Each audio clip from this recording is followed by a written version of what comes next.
Hello and welcome to the Cheers Registry Training Series. In this video, we'll be talking about community creation and plan import. So once you've logged in, you're going to be taken right to the Sites tab. This is where you start. So we provide two ways in which you can create communities and import plans.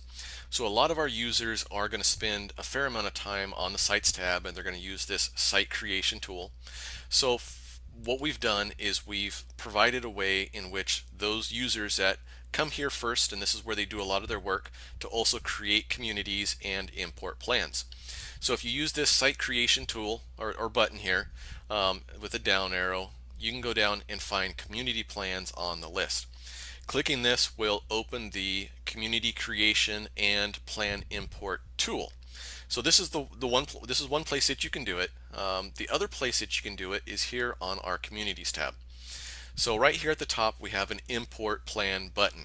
Now this button allows you to either create a new community and import plans into that new community, or you can select an existing community and import plans into that existing community. So it does both of those things through this one tool. Now both of these options take you into the same tool and allow you to do the same things. It's just two different access points from the registry. So I'm going to go ahead and click on import plan and we're going to take a look. So our first option here is to select an existing community. If you know the name of the community, go ahead and type it in. It's going to provide you with a list of communities to choose from. Select the community that you want to import those plans to, and then we'll go through that import process here in a second. If this is a new community and one that you need to create, then you'll use this link here, and it's simply going to change it from selecting a community to entering the information to create a community. And so we're going to want to enter in a community name. So I'm just going to call it Rob07, and then we want to select a builder. So again, like all of our search options, as soon as you start typing, it's going to give you a list of results. The more information you type in, the better your results are going to be. So you want to enter in your builder name. I'm going to use AA Builder Company. So you enter the name, select them from the list, and now this community is going to be created with the name you provided, and it will be associated with that particular builder. So whether you're creating a new community or you selected an existing community, the next step, the steps moving forward are going to be exactly the same. What you're going to do is you're going to click on this import button, and what that's going to do is that's going to allow you to go into your computer where you have all of your XML files saved. You're going to go in, you're going to want to find the particular file that you want to import. Go ahead and double click on it or select it and open, and it's going to bring it into the system. You can do more than one file at a time. So the import button stays here. So I want to go back in and I want to import another file. The other thing that it will do is it will allow you to select multiple files at the same time. So let's say I want to click on this one and I want to select this one. So you can select multiple by holding down the control button while you select them. So as long as they're highlighted in blue, as soon as you click on open, it's going to import whatever files you've selected. So you can see I did the one the first time and then these two the second time. So you can import as many as you want, all in this single step. If you find that you selected a file that you really didn't want, you can go ahead and remove that from the import process by just clicking on the X here in the corner, and it's going to remove it from the list. Each of these individual plans, you may want to review them. What we do is we take the core part of the file name, which this is the entire file name here, and we just get rid of this whole analysis results B's XML from that name. So if you name your files the way that you want them imported, we're going to provide that to you right here. If that's what you want, go ahead and leave it. If not, this is an editable field, so you can go ahead and change that whatever you want, add, remove, delete. Just as long as you have some kind of information there, that's what we're looking for. The other thing you can do is you can identify if it belongs to an above code program.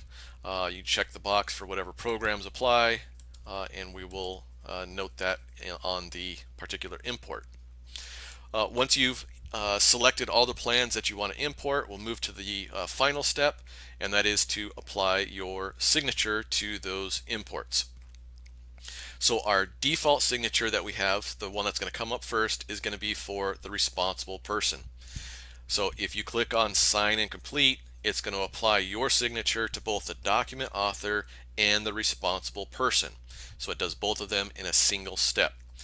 If that's what you want to have happen, go ahead, click on Sign and Complete, and then it will take you into the community details page, which we'll look at here in a second. If you only want to have your name applied as a document author, then just click on the link here. That'll expand our options on the tool. And if all you want to do is just put your name on as a document author, just come down here, click on Sign and Complete, and that's what will happen. Now we do provide 2 additional options. These are optional, so you don't have to do anything with these. You can just skip over them, click on Sign and Complete, and be done. But the 2 options that we have here allow for some either a responsible person to sign or to have that person notified through an email. So if the responsible person happens to be present, they can enter in their name and they can enter in their password, and then you go and click on Sign and Complete, and what that will do is that will apply your signature as the document author, and it will apply their signature as the responsible signer.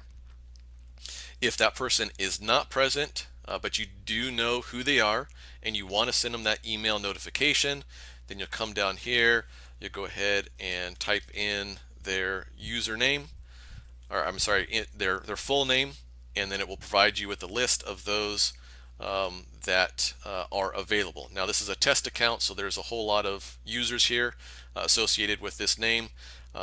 Yours is not going to have that. It's going to be much shorter, or maybe even just a one person.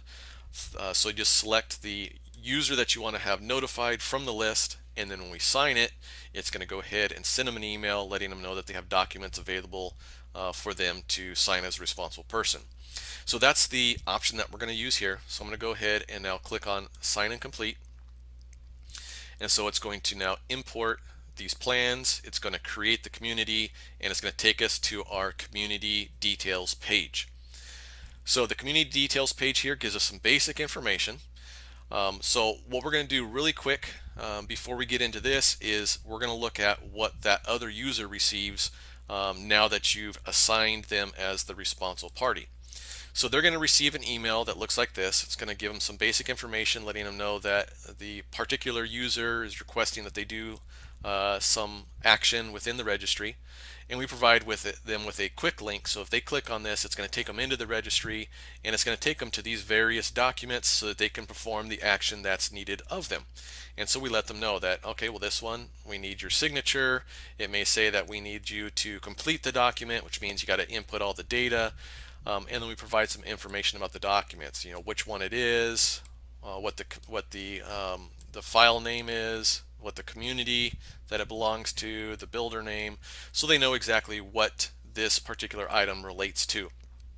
They can then go into the registry, sign these documents, and now they're ready to be used for associating with sites within the community. So let's take a look here at our community details page. So this is all the information that we need at a community level. So this is kind of that high level. Anything done here will apply to any sites that are created and associated with this particular community.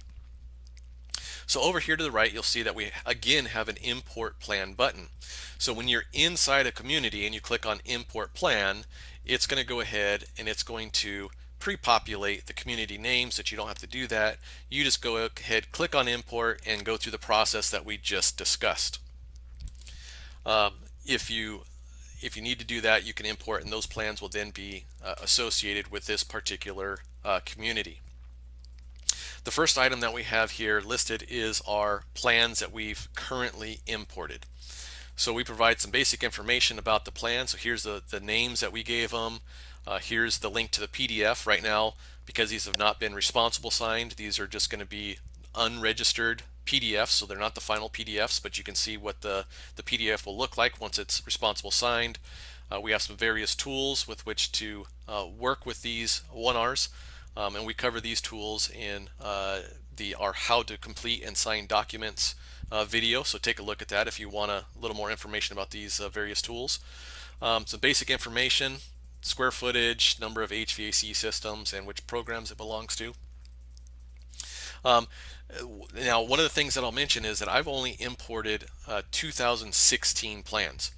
So what we've done in this version of the registry is we no longer differentiate between 2013 projects and 2016 projects. So if you have, or I'm sorry, our communities. So if you have a community that started under the 2013 energy standards and then converted over to 2016 standards, you can have everything all in one place. So what I'm going to do here real quick is I'm going to go ahead and select a project where I have um, multiple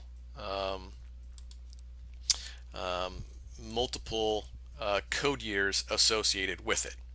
So if I come into here, you can see here's my 2016 plans. Here are my 2013 plans, so I can associate sites with both plan types, and those sites will be associated with that code year.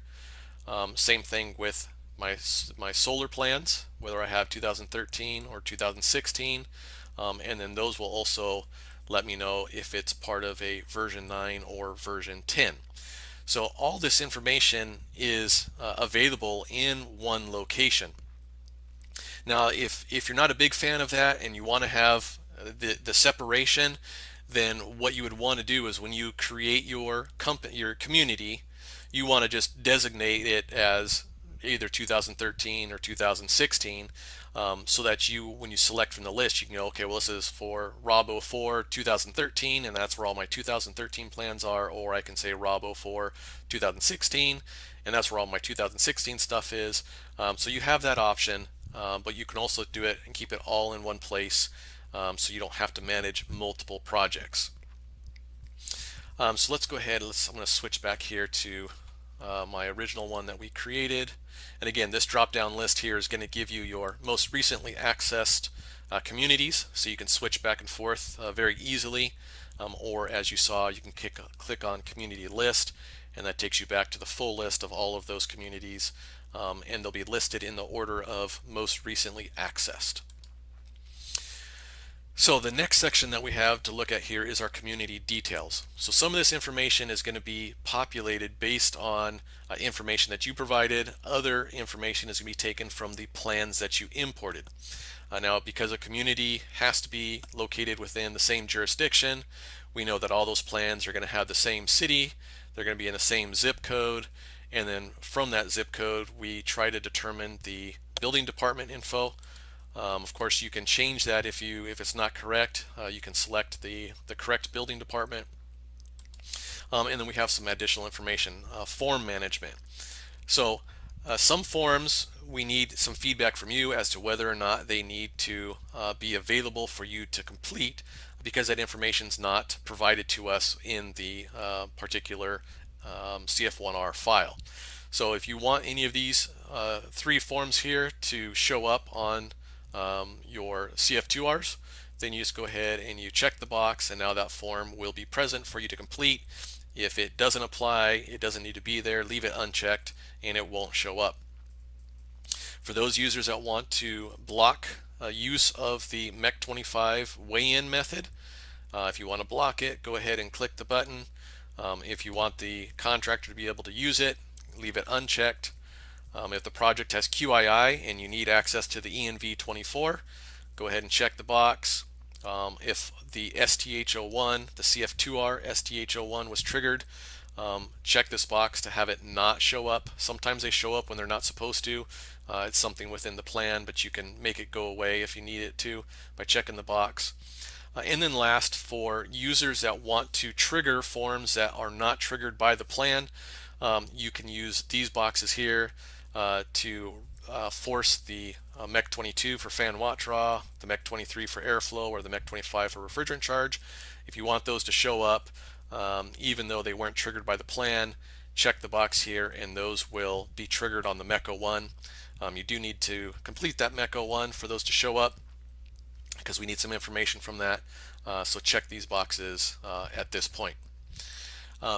This does also show up on site details, so if you need to make a change on a site, you can do that there. These changes will affect every new site created within the community. So this is kind of at a global level, and then you can make other changes at the particular site level. The last section that we'll talk about here is project members or community members. So when you create the community and you import the plans, whoever created the community is automatically going to be added as a community member.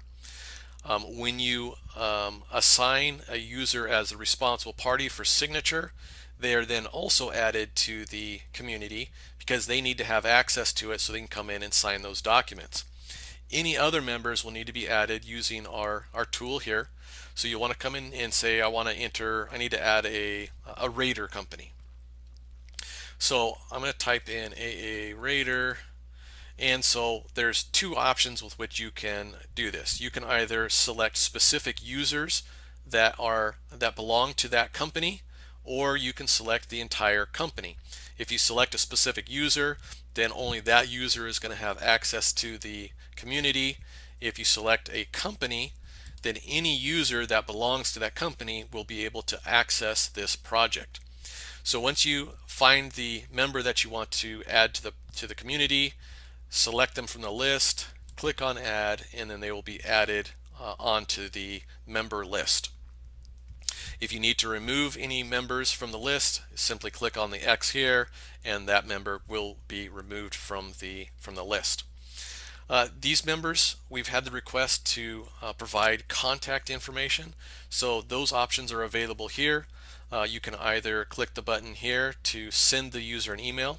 Now this will open an email within your email client, and it will put in their email address into the address, and then you can type out your email and send it off.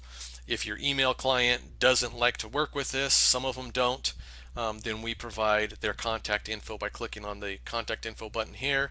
We provide both their email address as well as a phone number.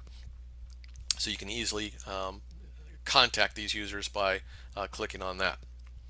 So that brings us to the end of our community creation and plan import workflow. The next step would be to create sites, and so if you want to learn more about that, you can go to our community site creation and management video, and we'll go through and we'll create sites and associate plans and do all the rest of that part of the process. We also have several other videos, as I mentioned, ones that deal with completing and signing documents. We'll talk all about what all these buttons mean and all these colors. We have videos for signing documents where we talk about the assignment and the different colors here. So if you have more questions about some of these things, go ahead and look for the video. If you can find the video, watch it. If you still have questions, feel free to reach out to us. Give us a phone call, shoot us an email, and we'd be more than happy to help you through that process. So that brings us to the end. Thank you for watching, and enjoy the rest of your day.